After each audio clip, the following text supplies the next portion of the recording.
Hi, everybody, and welcome back. I am super excited to be here today with one of my special, as I call them, JV, amazing joint venture goddesses on my 21-day stress detox program. We're talking today about emotional well-being, and I have a very dear friend of mine on today that wants to dive a little bit deeper into stress, emotions, and how we can start to feel a little bit more like ourselves. And Debbie, would you mind just sharing with the tribe who you are and who you serve? I'm Debbie Barker, and I specialize in overall wellness and emotional healing. And um, I I really enjoy working with people who have had stress-related, emotional-related, chronic illness or life situations. Frequently, that relates back to grief that may be unrecognized, and a lot of our stress is unrecognized, unresolved grief. And so that's one of the main things that I talk about is resolving our grief. And I like to just help people understand how we can start to heal our emotions. And by healing our emotions, then we can get in there and deal with that, what feels like a fight, flight, freeze, stress response, and becomes frequently a chronic or an acute illness or health situation. And anytime something flares up like that in my life or in my family's life, one of the first things I start looking at is what unresolved grief is there, or what unresolved emotional situation is going on. Wonderful. So Thank you, Debbie. The work is super important, and I bet you a lot of the people out there that are watching this video can relate to something going on in their lives that then made them feel a specific way. And emotional well-being is a really big part of the program, especially even with the clients I work with. If their hormones are off or something's off, it's going to affect the way they feel on an emotional level. And I think it's really important that we look at everything in this holistic view, and I dive into that chronological detox in this program in a way so that people can start to peel the layers away, and seeing that stress lives in every area of our life, in all different areas of even our physical, mental, emotional, spiritual bodies. Their stress can live. So I was curious if you have noticed, either your personal experience, clients you've worked with, or anybody that you just know personally, if they have had specific emotional related issues that you have really been able to tie back to stress, or how you see stress causing some specific or more popular emotional issues that are out there today. Oh, absolutely. In fact, I've just recently gone through one of my own. But in fact, I'm still going through it. So I'm going to start, before I talk about specific examples, I'm going to tell you a little bit about a study I just heard about yesterday.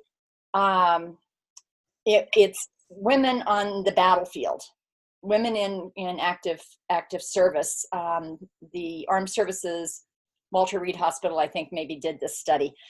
And men can respond, and their hormones settle down, and they start to do better after an acute stress situation. Maybe it's a battle, maybe it's just some kind of a major confrontation. Their hormones will settle down within 72 hours. It takes 2 weeks minimum for a woman's hormones to calm down and get back to where it was before that stress happened. Whoa, that's like half a month. Exactly. And so if you're one of those people, like I've lived much of my life in a chronic stress environment where one thing happened on top of another, each one of those compounds, it isn't like, okay, this stress now takes 2 weeks, and this stress is going to take 2 weeks, and they start building. And I remember years and years and years ago, I had a doctor tell me that my adrenals were going into just overall shutdown fatigue. And this was long before my stress situations in life ended, the big ones anyway. And I said, I know, I just keep feeling myself getting sicker and sicker. And she said, well, you are. But we didn't have the language, we didn't have the information 20 some years ago to be able to put that in the language that I just gave you, that it takes a woman's hormones at least 2 weeks to settle down after every acute stress incident. So it's no wonder that we're running around shaking or thinking that we need something to calm us down, or we end up in a response situation where we become hyperactive and our brains, we don't remember things, we feel foggy, we feel a bit crazy and not able ever to just calm down and be. I remember sometime after that, my mother said to me, Debbie, you just keep adding stress to your life. It's like you're addicted to adrenaline. Well, that's in fact what I was. And I had to go through an active process, and it took me several years later before I got to that point, but I had to go through an active process of learning how to just be and be okay in the moment, not feeling like I had to fix anything, rescue anybody, didn't have to jump through any hoops. I could just breathe deep. I could start to take care of myself. And, after all of those years of being in that high stress mode, there were a lot of things that started to come to the surface. So if I hadn't been aware that this was going to start happening, I would have thought, oh, so, I'm just getting sicker. I'm calming down, but now I'm just getting sicker. I wasn't. I was calming down, and some of that was starting to come to the surface, and I was able to start dealing with it and start to release some of that stuff that had been keeping my hormones, my whole body and body and mind in crazy mode. So that's kind of a long perhaps answer to part of the question. The other question is symptoms that you can see manifest, I think was the other part that you were asking. A cardiologist told me one time that unresolved grief settles in our body in the weakest organs. In other words, if your heart has been under stress because of too much sugar, too little activity, too much activity, too many griefs, then that grief will settle in your cardiac system. Other people, grief settles in their lungs and they develop lung cancer, they develop emphysema or asthma. Sometimes it'll settle in the gut, and we've all heard all disease starts in the gut, and grief does shut down and stress does shut down the operation of the digestive system.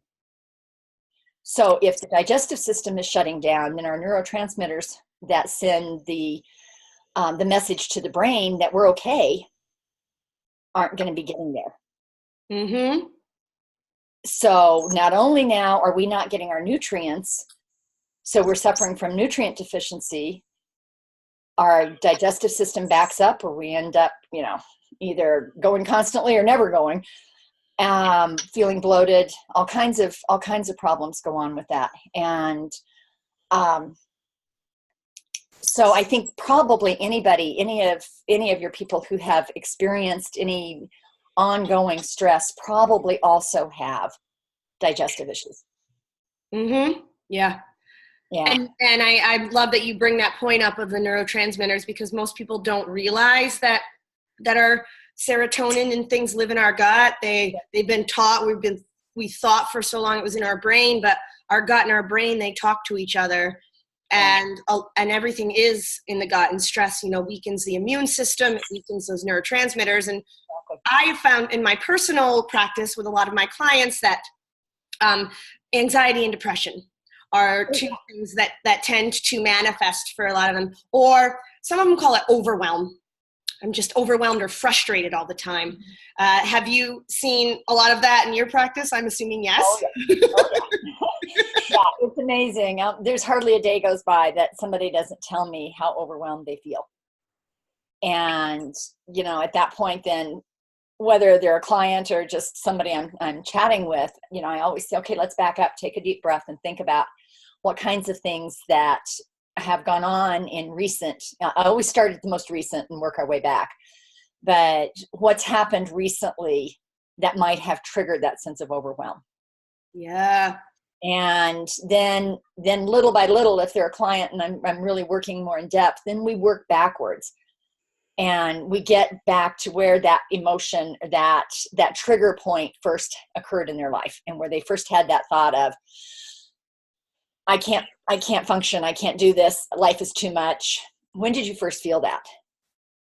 And a lot of people are really surprised that it happened when they were just little. Yeah. And they start thinking that they weren't good enough, big enough, strong enough to manage life, and something bigger than they were happened. And they had no way of, they simply truly were not old enough or big enough to handle it. But they started telling themselves that story, I'm not big enough or strong enough to handle life. Yeah. And so for a lot of people, it's just that simple. Something scared them, something traumatic happened. Or maybe it was just part of daily life and it wasn't anything really huge and big. It was just, that was the way life was lived and nobody meant to do any harm. It just was the way they internalized the story of, the story they made out of a situation that happened. So, and we all do that. So there's no shame involved with that. We all make our stories. Oh yeah. That's the story I've found is just a built up of compounded experiences we have that might be linked to stress or pain or other things like that. And I love that you mentioned it as a compounding, and things just slowly compound. And it's really a functional approach that you're doing, and why I asked you to be a part of my team. But it is ultimately what this detox program is for people, and why I designed it is, it is a functional approach. What it means is we're going to peel the layers away. Just like you said with that emotional work, we got to peel all the layers away. And that's why I do start in the beginning with time. And how are we honoring the time? We all have 24 hours in a day. What commitments are we making? Because I find now people are overcommitting to specific things, or they're maybe isolating and undercommitting and hiding out. And how can we value time a little bit more? And then peeling away at what's going on in the body. Let's clean out the body, because it's so linked to the emotional system. But it's linked to every single system. If the body is depressed, we're gonna just feel that way. There's no ifs, ands, or buts about it. Right. And it goes both directions. Uh-huh. So one thing that I thought you were going to say just a second ago is, in peeling away and managing time, is we're so caught up in social media today that I'm finding is a huge factor. I'm thinking of a couple of young people in their 20s, and they have been so caught up in different relational situations, and it's all on social media, and there's never time to just relax, take a deep breath and breathe. And if that relationship is turning difficult, it just keeps snowballing and keeps escalating the communication, the stress, and everything else, and they keep escalating the problem. So that's one aspect of social media and or texting. But there's also that whole comparison thing, and just spending too much time on social media, seeing what everybody else in the world is doing and wondering why we're not measuring up. Mm-hmm. Yeah, I try and use as much as possible social media to start conversations, to bring people together, to build a community, which with anything, right, it can go a lot of times the good way or the bad way. And I have found there's so many more opportunities for people to be tempted to disconnect now more than ever. And so it's this reconnection.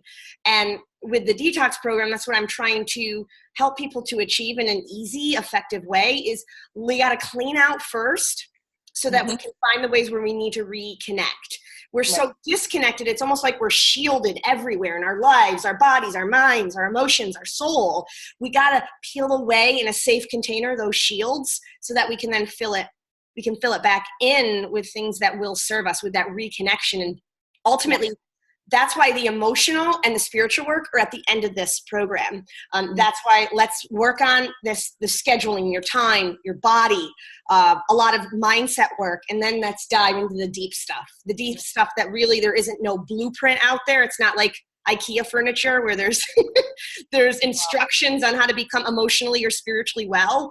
It's that deeper stuff, but it makes it a lot easier to work on the emotional and the spiritual work if we have cleaned out the things in our schedule, our lives, our body. We've cleaned it all out. It makes it so much easier then to go into that deeper stuff. And that's why I work this progression in the program, for that particular reason.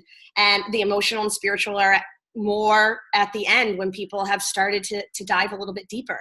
And the reason I asked you into this is because I think you can help people that are feeling this, a lot of this emotional overhaul in their lives. They can go deeper with the gift that you're sharing so that they can start to feel well on an emotional level. And those that are really in dire need of that, I think your gift is going to be a lifesaver for them. So I would love for you to share just briefly, what's the special gift for the women that join my detox program? Okay. I've got a handout that talks about grief and talks about what we can, how we can identify it. Because like I said, grief is usually the bottom, the core of most of our stress. It's something that we've lost, something that it doesn't have to be a death. It doesn't have to be a divorce. It doesn't have to be a job loss. It can be any perceived loss and or major change in life circumstances. And that's a big one. Most people don't realize, if I move from this point to this point, and it may be just 2 houses down, I've lost something here, even though I'm gaining something here. I can have a baby that I've been waiting for all my life, and I've lost something in my freedom here, even though I've gained this baby, and I'm going to grieve that change. And people don't think about that. They're going, oh, they were focusing on what came and not realizing what they've lost. And so we're going to talk about that in the handout. We're going to talk about a few more examples, some truths about grief, how it affects us, different ways that we can recognize it in ourselves and in others, and then present things that people will say or we can say that may or may not be helpful. And then I'll talk a little bit about some resources that are available. And some of those would include coaching that I may or may not be involved in directly. So I'll give that as a resource.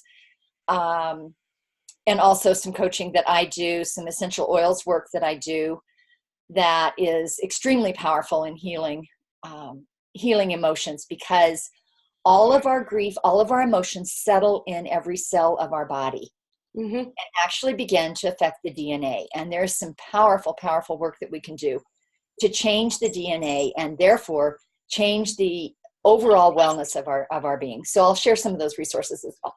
I think this is a great gift. And I think people that can become more knowledgeable and educated around what grief really is, what loss really is, and what I like to say, have more emotional intelligence in their lives, everything can change. Everything can change. Their relationships will change, their careers will change, their lives will change. And so I think the gift you're giving people is ultimately priceless, because when a lot of my clients or people say they just want to be more happy, what they ultimately want to be, and my main goal of this program, they want to feel like themselves again. They want to be back home here.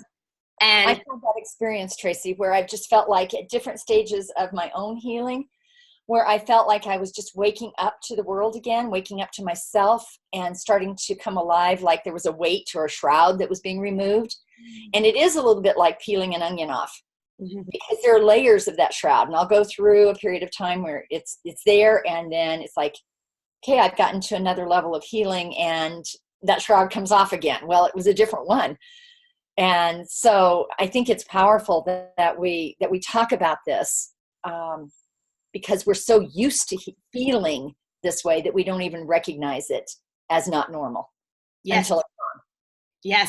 Yes, and the perfect time. It's the new year. We're going to shed what doesn't serve us anymore, and we're going to come back home to ourselves. And that's my main goal. I know it's a passion of Debbie's as well. And I know a lot of you out there that are listening to this, there's probably that yearning somewhere inside of you to feel more at home in your own skin and in your own life. And I'm truly grateful for all of the women that decide to come in for the Stress Detox program. It's going to be life-changing for you. It's a fantastic reusable program. You get this fantastic gift from a dear friend of mine, Debbie, that will ultimately change your life and the way you feel. So I want to just say thank you, Debbie, for coming on today and spending some time with me to really talk about something that's very, very important and we need to be discussing a little bit more, which is about our emotional well-being. So thank you so much, Debbie, for joining us today. No, it's been my pleasure. Right, everybody, I look forward to all of you starting the program really soon on the 21st of January. We're getting started soon. If this gift of Debbie's is something that you're really feeling called to, again, this is a free goodie you get for diving into this 21-day stress detox program. I have fantastic other gifts coming from fantastic other goddesses, and I truly look forward to being with you soon. Be well, everybody.